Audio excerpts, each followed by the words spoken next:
Hello, how are you? Man, I am doing great.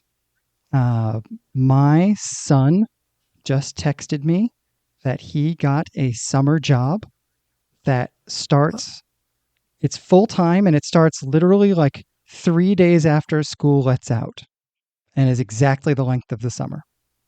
Wow, So that's isn't that wonderful. perfect? Yeah. Yes. He's going to be, there is a local private uh, conservationist, conservatory is a music thing, but conservation means like wilderness and woods and things. So it's a conservation land that is privately owned, and he is going to be groundskeeping for the summer. Okay. That's good, So honest work. that is, and he's super excited about it. He has done only things involving customers and the public since he could get a job, and he is excited to do something that allows him to just do his work, listen to his music, and at the end of the day, be able to see the difference he has made. Oh, absolutely. And I imagine he'll get to operate heavy machinery, which is not a bad thing. Mm-hmm. Yeah, absolutely. And he's got, oddly, from his theater experience, he's got some decent experience with that sort of stuff. So, but Huh. anyway, how are you doing? Well, I am very tired for all the best reasons. I'm still a little jet lagged from my mission trip to Aizawl, India, which was wonderful. But then last night, I stayed up late hanging out with my wife, and we were watching a show, which is rare for me, but it was super fun, and we really enjoyed laughing and connecting over the show. And then we finally got to bed late. And then, right in the middle of the night, my daughter called from Africa, forgetting the time zone difference, and just had a lot of debriefing to do about some of her experiences. And so I got to talk to her for, I don't know, an hour, hour and a half. I was laying in bed. It was dark. It was all the middle of the night. I don't really know how long we were talking, but it was wonderful to hear from her and just process what God's doing in her life and how she's responding to that. And so I didn't get hardly any sleep last night, but I wouldn't change any of it. Ooh, that's a whole lot better than being tired because work required you to stay at work for an extra 4 hours. Oh boy. Yeah, that's part of my life too, but you know, yeah, this is better. Yeah. And no shade to the work that you do or the fact that your work sometimes requires that. No criticism intended. I'm Sure. just saying I think this is better. No. Yeah, yeah. No, you're 100% right. It is better. So, yeah. But I am excited. So, just in real life, not podcast time, but in real life time, we haven't recorded in multiple weeks because of my trip to India, your trip with your son to Greece. And goodness, like, I'm just excited to get into this today. That's right. I was thinking we recorded last week, but we didn't. I had to cancel because honestly, I double booked myself. But yes, so this is our first conversation that we've had in quite a while. And so I am thrilled that I want to talk about sin today. Yeah, that's a very welcome back topic. What would you like to say about sin? Yay, sin! No, I was starting to say that before you said, what would you like to say about sin? So that was just my response to it being our welcome back topic. But when you think about sin, if someone were to ask you, and I'm curious for our listeners, I'm going to pause for a second. When you think about sin, what is sin? Josh, when you think about it, typically, what is your answer to that question? This sounds very dictionary like, but I guess my working definition would be acts of commission or omission against God. Yeah, right? Like this is the basic definition I always used as a pastor was God has a plan for your life, and if you think of that like the bullseye, it is missing the mark, right? Like this is literally the definition of sin. Yeah. And I don't want to disagree with any of that.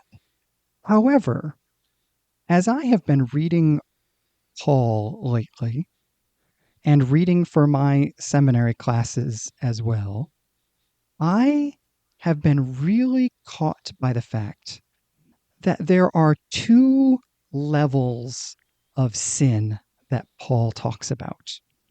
He certainly talks about this sort of sin as act or disobedience or missing the mark, right? Like, no question, that's sin. But maybe more often, Paul talks about sin as an almost conscious entity. And I want to talk about that today. Hmm. I think we don't give enough attention in our theological thinking to what it means for sin to be this other, deeper, darker, invasive. The word that keeps coming to mind is it's almost like a conscious cancer, Hmm. right? Like it is active and reactive and responsive, and on some level, it is alive. First of all, do you know what I'm talking about? Like, I'm not making this up, right? Like, Paul talks about this. Paul definitely talks about this, and it seems to be a large part of the book of Romans in particular, where Mm, he talks about sin almost in personified ways. And, honestly, if we go all the way back to Genesis and the Cain and Abel story, God refers to sin this way when he's warning Cain. Sin is crouching at your door and it wants to have you. You must become master over it. Like that is a very externalized, personified view of this capital S sin that is different than just what I choose to do or not do. yeah, it has this sense of being a beast, right? Like some sort of violent, unsafe predator. And that Yeah. was one of the verses I'd come to as well, kind of stepping out of, okay, this is what I think Paul is saying, but what does the rest of the Bible say? Yeah, I thought that is that the first time sin is mentioned? Do we actually get the clear sin language in the Garden of Eden? Ooh, that's worth finding out. I don't actually know. We are both now using the deeply theological tool Google. Um, You are. I've got my oh, Bible open. okay. Well, I just want you to know that three things that came up in Google all say yes, that is the first time sin is mentioned. I'm curious if what was that thing you called it? Bible also says the same thing. I cannot read my Bible faster than Google can spit out an answer, so I will just trust that Google is right. I, even for that to be the introductory statement about sin, it's, if we were to rewrite those verses in behavioral terms, right? I'm reading it, and 4:7 says, Genesis 4:7 says, if you do well, will you not be accepted? And if you do not do well, sin is lurking at the door. Its desire is for you, but you must master it. I think we would have said something like, if you do not do well, you will be sinning and corrupting your desires. We would have Yes. made the subject of every part of the sentence, Cain himself, as if he were the only actor in the scene. Yes. Yes, 100%. And yet the Bible refers to sin as its own actor in the drama, which is crazy. And Paul does this, right? When he talks about sin seizing the opportunity afforded through the law to grab a hold of us or to corrupt us or what have you, he's again personifying sin. It's a character in the story that God introduced the law and sin took advantage of it. Yeah, no, this is exactly what I actually think this piece of theology begins to make more sense if we think of sin as a living, again, a cancer, something that can be present in us and almost below the surface or dormant in some way, right? Like, because I think this is all in that language of crouching at your door. It's not in there yet, but it's there, right? That has the sort of, you're on an edge. And if sin were just a behavior issue, then what we would say is just don't sin. But what Yeah. God does instead is give the law, which doesn't stop sin, but instead draws it out into the open where it can be dealt with, right? Tell me more about that because, again, I think that language flirts with the idea that God is causing us to sin. I don't think that's what you're saying. No, that's not at all what I'm saying. I think if God sets a boundary and says, if you act this way, you are in the wrong, and if you act this way, you are in the right. Or to use maybe more biblical language, if you act this way, you are sinning, but if you act this way, you are righteous. If he Yeah. draws that line, if the nature of sin as an enslaving power or a cancer or a parasite, let's call it that. Let's call it a parasite that is scurrying into the darkness, right? And going to drag you with it. By drawing the line and saying the light is on this side and the dark is on this side, when the cancer or parasite within you draws you to the dark side of that line, that's not God's fault because he put the line there. But it is drawing out the fact that there is something parasitic or cancerous or corrupting deeply entrenched within your being that draws you towards the dark rather than the light. And it is showing off the fact that you have that thing. You can't pretend there's no problem anymore. Okay. So this is interesting because I feel like sometimes the Bible talks about sin in an external fashion, right? We go back to the Cain and Abel story. Sin is crouching at your door. I don't take that to mean that sin resides within Cain, but that it is ready to pounce on Cain from the outside. And so, and I get that kind of language from Paul as well. I feel like, again, it is something outside that would seize the opportunity afforded by the law to corrupt it and to corrupt us along with it. So I view it very much external. However, Paul talks about our sin nature or our flesh, and he seems to indicate that that is resident within us. And so I think the Bible, in my mind, speaks about it both ways. And it sounds like you're really focused on the internal dynamics of sin rather than the external personification of sin. Well, I think this is a great point. I think there is an element of both, right? There is an external reality that we are commanded. And this is interesting to me. Going all the way from Genesis 4 all the way to Paul pairs several times the idea of sin and mastery, just like Genesis 4, right? Mm. Sin shall not be your master, it says in Romans. Where is that? Late in Romans 6, I think. Um, but Yeah, right. Because it is for freedom that we have been set free. right, exactly. And so there's this idea, perhaps, that sin as an external reality gets its tendrils into every human being. And the act of salvation is to surgically remove the reality of sin that has sunk its claws into us. This is, what is that? Second Corinthians.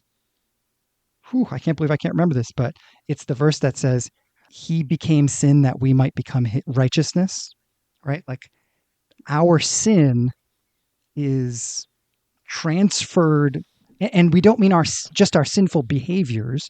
Perhaps it is this actual sort of cancerous predator and its power over us that is transferred over to Christ, that has to die when he dies. And yet we have verses in which Paul says we have to crucify ourselves, right, daily. And so I think there's a way in which perhaps sin is still internal on some level. Otherwise, it wouldn't be dying to myself. It would just be shutting a door. I think this is so interesting. I think it's important to be careful about our language here. And I think Paul really threads the needle. But at the same time, he's explicit, especially I love that you brought up Romans 6, this idea that it is for freedom that we have been set free. Like, if we are dead to sin, how can we ever be enslaved to it again? I think he is emphatic about the formal and final break with sin that comes with salvation. And so the verse you were looking for, by the way, in 2 Corinthians 5:21, for our sake he made him to be sin who knew no sin, so that in him we might become the righteousness of God. So I feel like that exchange is so final that we should be cautious about talking about what effects of sin remain. Are they internal to us? Are they external to us? And I think that distinction matters when we talk about somebody who has been saved and set free. I do as well, though I would suggest, I think you're saying they are now permanently and forever external for people who have become followers of Jesus. Is that right? I think that's my starting point, and I'm interested to see what you have to say. I am going to suggest that we can surrender to sin again. Right? This is the whole argument I think Paul is making, both in those middle chapters of Romans and later on in Galatians. Right? For freedom Christ has set us free. Stand firm then, and do not submit again to a yoke of slavery.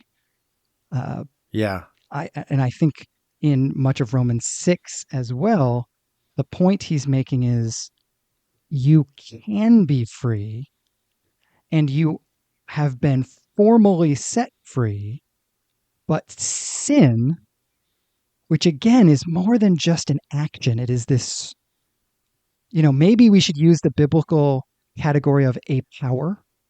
If I can I bunny trail for a moment here? Yeah. One of the things my son and I talk about all the time, and we did this, we were in Greece just a couple of weeks ago, like you said, and we were looking at these incredible temples to people like, or to the gods, to Athena and Poseidon. And we got into a lot of conversations about the spiritual or supernatural realm. And one of the things that we talk about all the time when we're talking about this, he and I, is this idea that we often, as evangelical Christians, populate the spiritual realm functionally with God and Satan, who we know aren't equals, but they are the two captains of two teams, one of whom is transcendent and one of whom is not. And then Okay. lots of angels, some of whom are following God and some of whom are following Satan, but who are all functionally the same type of being. And that's it. Our supernatural realm functionally has three types of being: angel, Satan, who is functionally an angel, and God. Yeah. And Paul's use of the word power sometimes makes me think that there are a range of spiritual realities far more nuanced than that. And sin feels like one of them to me. Like, is it possible that sin in reality is actually like, if those are sentient creatures, if angels are sentient creatures, is it conceivably possible that there is a non sentient sort of version of a beast in the spiritual realm and that is what sin is? Yeah, 100%. I'm interested in your thoughts on whether or not it is sentient, because I think, some of your early comments seem to think that maybe it really did have some ability to react and think and plot and scheme. Yeah, I have been wrestling with this. If we, I think we can officially call it alive. Again, if we use natural categories, I'm at least ruling out rocks and trees and requiring it to be either animal or human, right? And I wonder if it is somewhere in the middle. Like, even in the natural realm, there is a range here, right? My dog is far more self aware than a butterfly, I think. Hmm. I am told by those who know and by articles I read that elephants and whales are even more self aware. Yeah. That suggests to me a range. So, do I think sin is described as fully? I always forget sentient and sapient. I always forget which one means which, but self-aware and like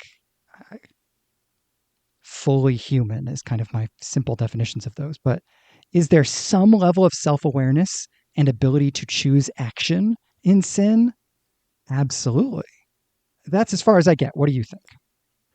Yeah, I don't know that I've thought too much about it, but I do think that scripture characterizes it as having some sort of malicious intent, which seems to and taking advantage of the opportunity afforded through the law, right? These are schemes, these are plots, these are choices in light of events. But then at the same time that that's true, the Bible also refers to the devil himself like a roaring lion ready to pounce. And so maybe they have linked the two, or maybe they operate independently. I don't know. So it's fascinating to me to think about this capital S sin as this external being. And, this is where I start to think that this affects our understanding of other areas of theology. Like, if we really took this seriously, what does this mean for our definition of salvation, or the official term of soteriology? What is salvation when we talk about, I'm not just being delivered from my sins of commission or omission, I'm being delivered from the tendrils of an infectious external beast that has hitherto sunk its claws into me in ways that I cannot escape from. I think you're exactly right. I think the simplified evangelical approach to salvation, to soteriology, is basically he paid my debt. Yeah. I did wrong.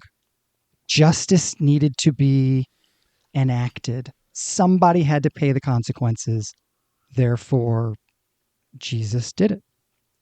And this suggests that that wouldn't be enough. You could pay my debt and I'd still have sin mastering me. Right. Something more was required. Which I think, and this is where I think we have to see salvation as both, and we're going to talk about this in an upcoming episode when we talk about conversion, but I think we have to see salvation as a moment in time, but also as a process. The fact that I have to crucify my flesh even after being saved still seems to suggest to me that the line between internal and external is not as cut and dry as you want it to be.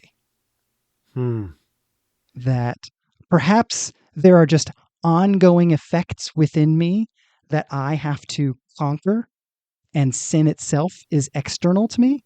That may be it. It may be that I need to fully appropriate the reality that sin has been conquered in me. And maybe that's where I land. Maybe that's a way that I'm comfortable saying it. I need to fully appropriate the reality that sin has been uprooted in my life. Yeah. J.P. Moreland has such a great analogy here that I think is super helpful. And it's one that I think I mentioned on the podcast like a couple years ago. But he talks about it in terms of tennis. Like if you're going to learn tennis, you have to learn, quote unquote, tennis righteousness, how to do a forehand properly, how to do a backhand properly, how to serve properly, how to run up on the net well, and all of these things that you need to learn tennis righteousness. But you also need to unlearn tennis unrighteousness. Your muscles are trained to operate a certain way. Your muscles respond a certain way. Your wrist may tend to bend a certain way, or your elbow may tend to react a certain way. And you have to unlearn all of those things. And so that to me is the crucify your flesh kind of thing. It's not that sin still reigns in my mortal body, like Paul says it does not. It's that my mortal body has been attuned to the rhythms and the nature of sin. And I need to unlearn the way my body has been tuned. I need to crucify my flesh. It is such a great way to describe it. You know what? So I have had this experience with my physical body. About, 8 or 10 years ago, whenever it was, I got really bad tendonitis in my knee from running. And of course, I default to trying harder. Like when in doubt, just try harder. So when running started to hurt, I didn't think to myself, let me go to the doctor and see what's wrong. I thought, I'm being a wimp. Let me run harder. So for about 6 months, I ran full steam on a knee that had tendonitis. And my physical therapist, when the doctor sent me to the physical therapist, first of all, the physical therapist told me that was a bad plan. That running harder just made it worse. And so she gave me all these exercises to get it kind of to heal the tendonitis. But then, and this is the most interesting thing, the most important thing I learned in physical therapy was not those exercises, though I still use some of those exercises today. What it was the fact that what gave me tendonitis was that my stride was too long. I don't understand why, but I know that from that day on, I have had to shorten my running stride. And to this day, 10 years later, and I have run consistently for 10 years since then, like I took 7 months off or whatever, and then I went right back to running and I still run. If I am not paying attention, I can feel the fact that my stride elongates and it pulls too hard on my knees, and I have to fix my stride again. And so 10 years later, I'm still relearning what I guess in your analogy would be running righteousness. Yeah, exactly. And if I didn't, I would have had ongoing tendinitis over and over and over again. And I think that's what you're saying is there is getting rid of the tendinitis, or really we're talking about something that would be more parasitic than that. But that leaves me in a state of having to relearn a bunch of things. And if I don't learn those things, I'm going to end up with tendinitis all over again. Yeah. Yeah, exactly. So we still have this flesh. We still have this way of operating, what we consider a normal stride that needs to be unlearned and actively resisted in order to preserve ourselves and to not cause further harm. Which and this is go ahead. Go ahead. Yeah, go ahead.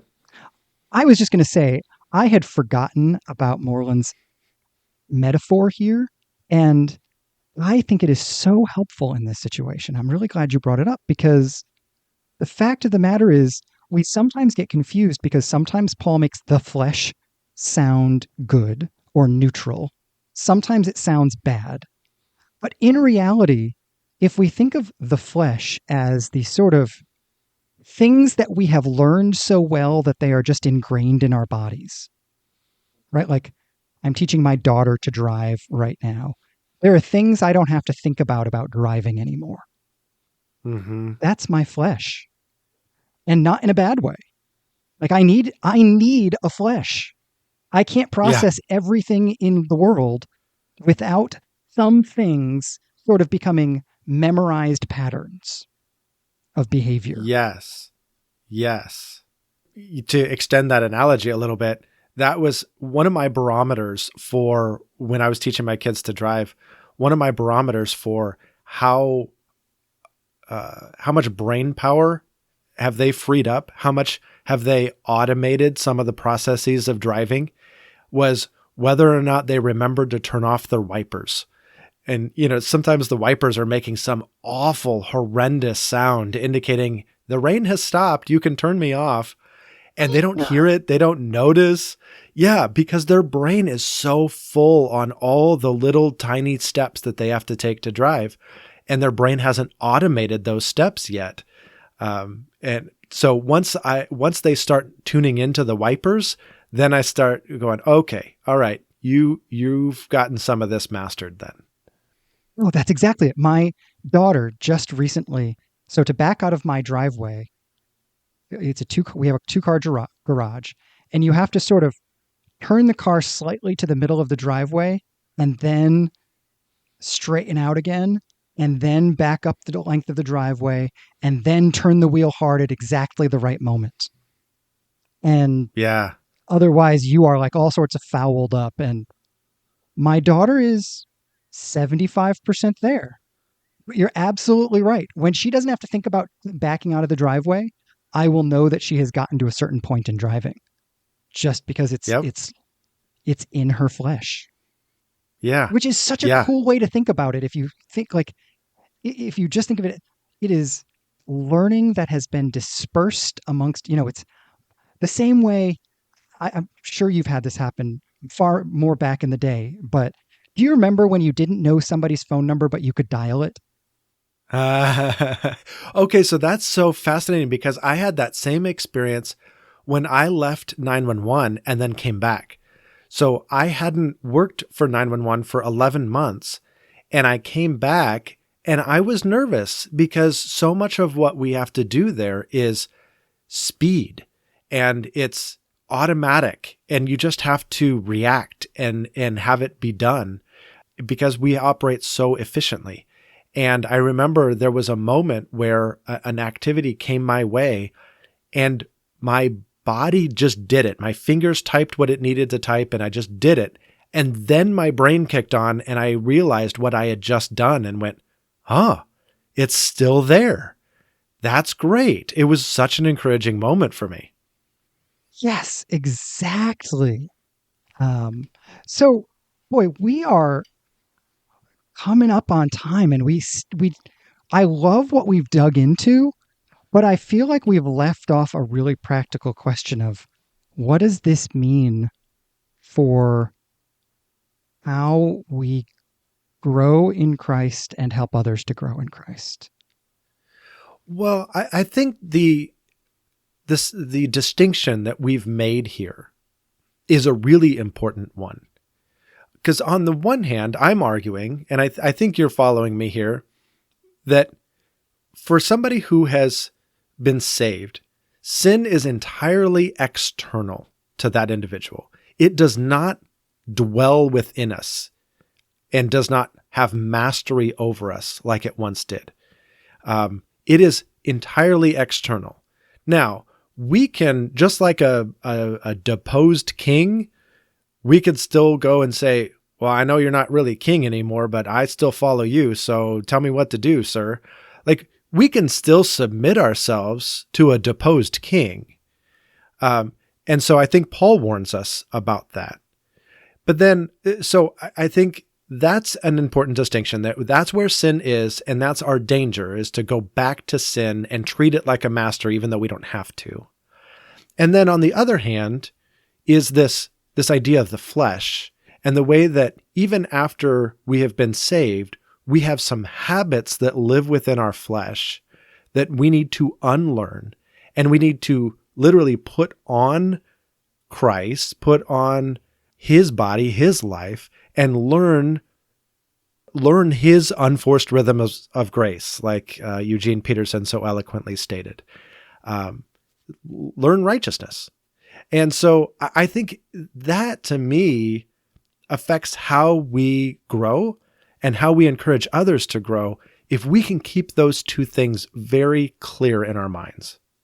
I think you're absolutely right. And I would add to that this means, number one, much of the time, the correct answer to sin is not to tell people to stop it, right? Like Second, the great Bob Newhart. Right, exactly. Sketch.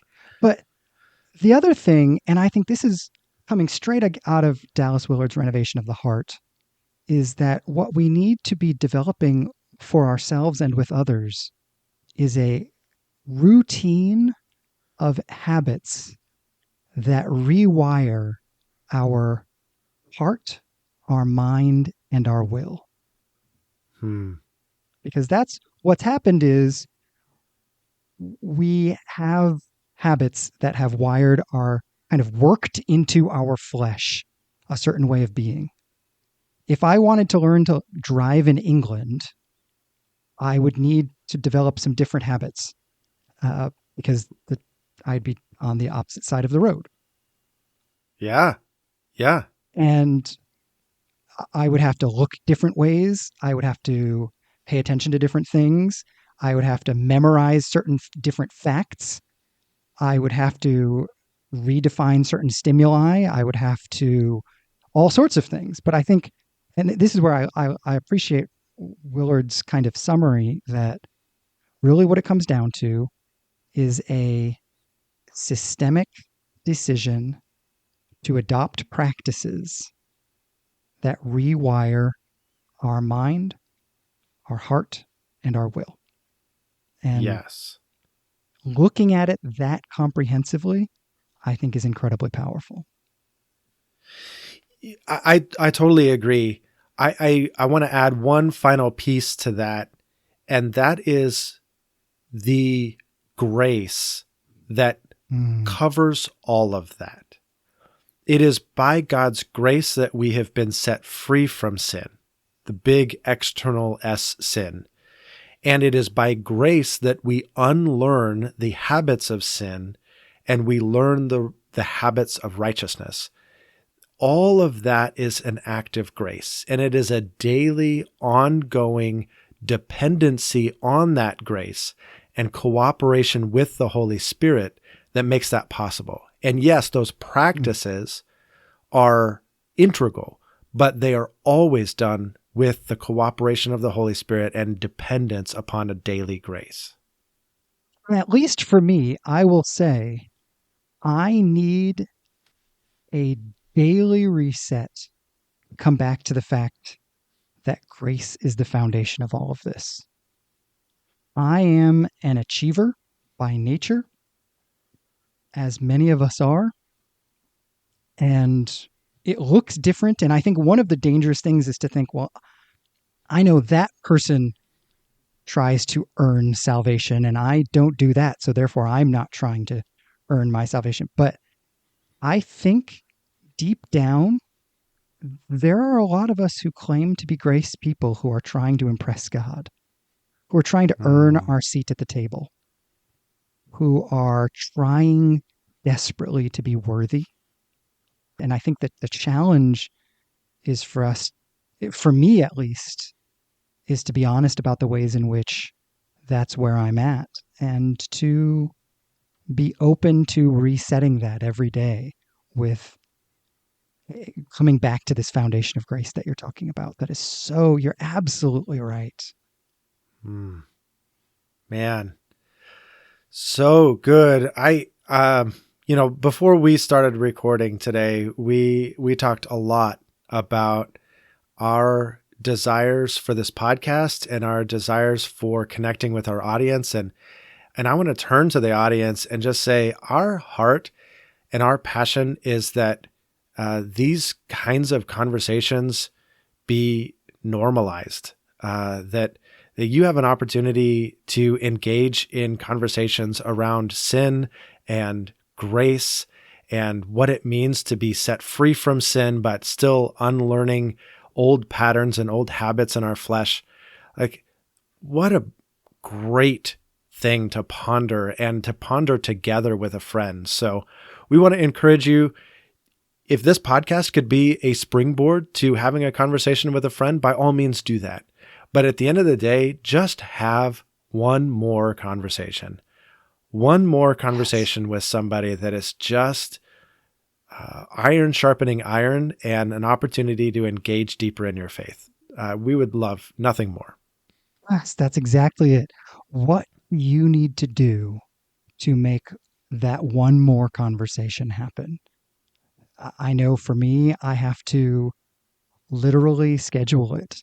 I'm having lunch with somebody tomorrow that it took us 15 texts back and forth to schedule that lunch. And it's something we've been working on for a week and a half. I have another friend. I know I got to schedule it every month. We're going to, whatever. But what can you do to make one more meaningful conversation happen in your life? Yeah. Man, oh man.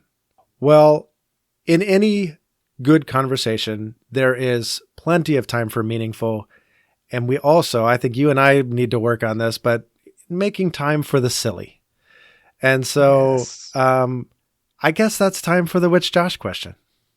All right. Well, I am excited about this one. Today's Which Josh question is, which Josh got lost on his first date? Okay, so this is me. I'm actually kind of surprised why I haven't talked about this on the podcast, but our first date was right there where you live. It was in Springfield, Missouri.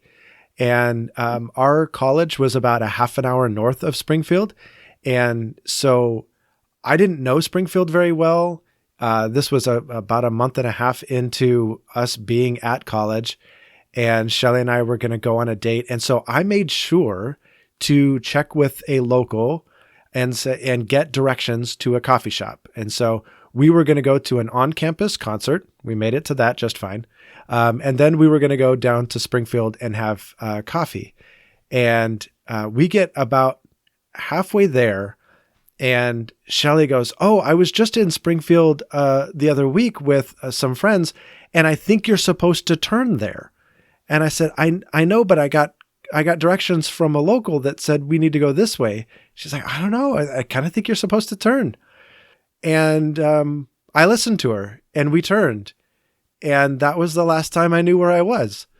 And this is long before, like you could just pull it up on your smartphone and determine where you could go. Like I didn't even have a MapQuest printout. I just had handwritten directions from somebody who lived in Springfield. And I knew nothing of where we were or where we were going. So we drove around for a very, very long time. I don't know how many times we backtracked and saw the same streets or didn't. It was a long time. We should have gone out. We should have been to coffee by 9:30, 10 o'clock. And it was probably 1:30 before we stopped and we were like, Ooh. well, let's at least have like a burger and a shake over here. And oh man, it was terrible. But we found our way back home to the dorms probably around 3:30 in the morning. But yeah, that was our first date. Oh man. I remember those days with no fondness whatsoever. When there was no Google Maps, no CarPlay. I don't miss that. No nostalgia here for that. Yeah. Yeah. Because it was like once you were lost and you just had to figure it out. We had this happen on our way to church when we first moved back to Boston years and years ago. We had looked up directions to a church I wanted to visit. We ended up so late because we got lost on the way there that we were 15 minutes late to the next service. That is awesome. It was awful. And of course we came in fully ready to engage God in worship with no distractions whatsoever. No, none. And I'm sure your marriage was in great shape. All was well with the world. Exactly. Oh man. Well, hey, you ready to have another conversation next week? I cannot wait. Yes, let's do it. All right, I'll talk to you then. What? All right, bye-bye. Bye. Wait a minute, so like, what's the car plan?